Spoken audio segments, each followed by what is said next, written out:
बसंत पंचमी केवल उत्सव नहीं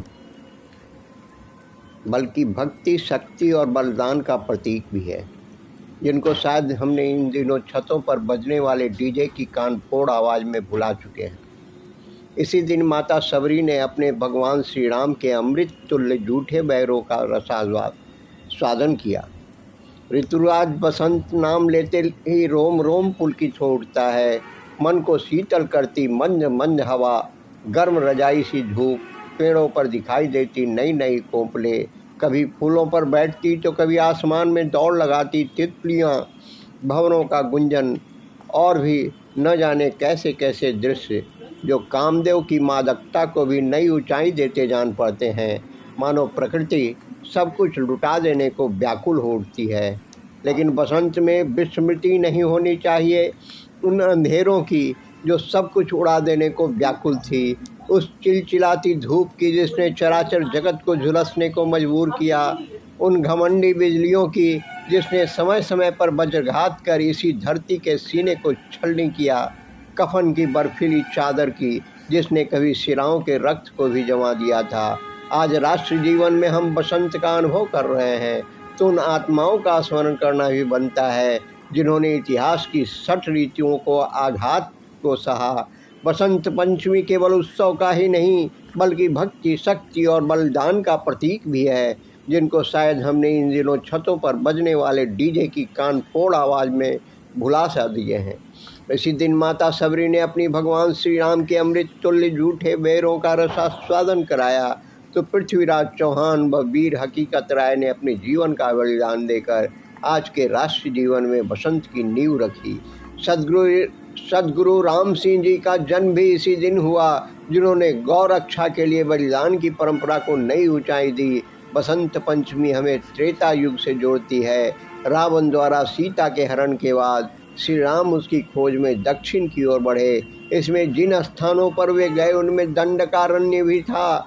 यहीं सबरी नामक भीलनी रहती थी, जिसको उनके गुरु मातंग ऋषि ने वरदान दिया था कि किसी दिन भगवान खुद चलकर तेरी कुटिया पर आएंगे।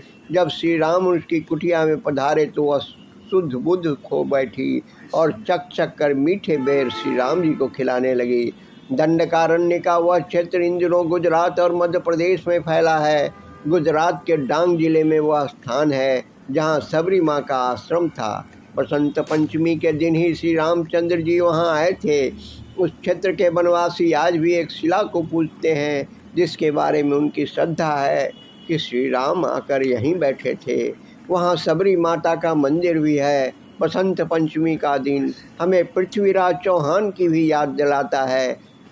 उन्होंने विदेशी हमलावर मोहम्मद गौरी को 16 बार पराजित किया और उदारता दिखाते हुए हर बार जीवित छोड़ दिया था। पर जब 17वीं बार पराजित हुए तो मोहम्मद गौरी ने उन्हें नहीं छोड़ा। वह उन्हें अपने साथ अफगानिस्तान ले गया और उनकी आंखें फोड़ दी। गौरी ने मृत्यु दंड देने से पूर्व उनके शब्द भेदी वाण का कमाल देखना चाहा। पृथ्वीराज के साथी कवि चंद्रवरदाई के परामर्श पर गौरी ने ऊंचे स्थान पर बैठकर तवे पर चोट मार करके संकेत किया। तभी चंद्रवरदाई ने पृथ्वीराज को संदेश दिया, 4 बांस 24 गज अंगुल अष्ट प्रणाम, ताऊ पर सुल्तान है मच्चू को चौहान। पृथ्वीराज चौहान ने इस बार भूल नहीं की। उन्होंने तवे पर हुई चोट और चंद्रवरदाई के संकेत से अनुमान लगाकर जो बाण मारा वह गौरी के सीने में जा धंसा। इसके बाद चंद्रवरदाई और पृथ्वीराज ने भी एक दूसरे के पेट में छुरा भोंककर आत्म बलिदान दिया। 1192 ईस्वी में यह घटना भी बसंत पंचमी वाले दिन ही हुई थी। बसंत पंचमी का लाहौर निवासी वीर हकीकत से भी गहरा संबंध है। एक दिन जब मुल्ला जी किसी काम से विद्यालय छोड़कर चले गए तो सब बच्चे खेलने लगे, पर वह पढ़ता रहा। जब अन्य बच्चों ने उसे छोड़ा तो दुर्गा माँ की सौगंध दी। मुस्लिम बालकों ने दुर्गा माँ की हंसी उड़ाई। हकीकत ने कहा, यदि मैं तुम्हारी बीवी फातिमा के बारे में कुछ कहूँ तो तुम्हें कैसा लगेगा?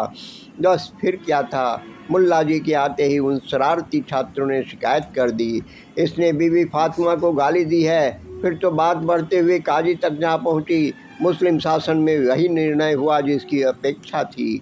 आदेश हो गया कि या तो हकीकत मुसलमान बन जाए अन्यथा उसे मृत्युदंड दिया जाएगा।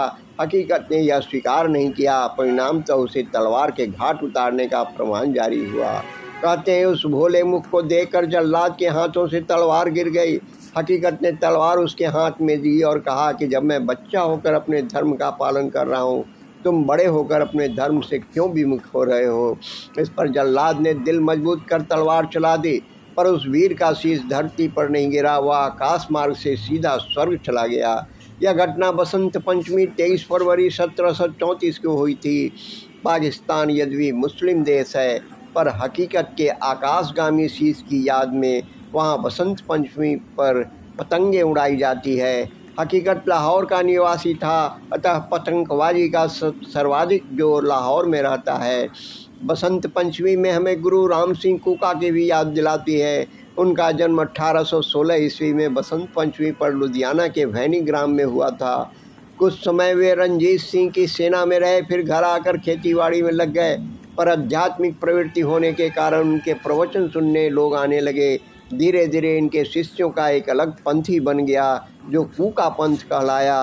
गुरु राम सिंह गोरक्षा, स्वदेशी, नारी उद्धार और अंतर्जातीय विवाह, सामूहिक विवाह आदि पर बहुत जोर देते थे। उन्होंने भी सर्वप्रथम अंग्रेजी शासन का बहिष्कार कर अपनी स्वतंत्र डाक और प्रशासन व्यवस्था चलाई थी। प्रतिवर्ष मकर संक्रांति पर भैनी गांव में मेला लगता था। 1872 के मेले में आते समय उनके एक शिष्य को मुसलमानों ने घेर लिया।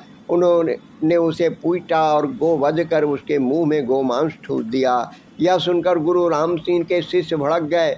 उन्होंने उसे गांव पर हमला बोल दिया और दूसरी ओर से अंग्रेज सेना आ गई, अतः युद्ध का पासा पलट गया। इस संघर्ष में अनेक कुका वीर शहीद हुए और 68 पकड़ लिए गए। इनमें से 50 को 17 जनवरी 1872 को मलेरकोटला में तोप के सामने खड़ा कर उड़ा दिया गया। शेष 18 को अगले दिन फांसी दे दी गई। 2 दिनों बाद गुरु राम सिंह को भी पकड़कर बर्मा की मांडले जेल में भेज दिया गया। 14 साल तक वहां कठोर अत्याचार सहकर 1885 ईस्वी में उन्होंने अपना शरीर त्याग दिया। इस पर्व का संदेश है कि हर बसंत कठोर संघर्ष, बलिदान और भक्ति के मार्ग होकर निकलता है। बसंत के पीले चावल खाने का अधिकार उन्हें ही है जो देश व समाज के लिए विषपान करना जानता हो। बसंत की शीतलता पर पहला अधिकार गुरु तेग बहादुर व उनके शिष्यों जैसी महान आत्माओं को है, जो धर्म की रक्षा के लिए कड़ाहे में उबलना और रुई में लिपट कर जलने की कला में पारंगत हैं। हमारे राष्ट्र जीवन में आया बसंत कभी वापिस न हो, इसके लिए हमें हर परिस्थितियों का मुकाबला करने, हर तरह के बलिदान करने को तत्पर रहना होगा। यही इस बसंत का संदेश है।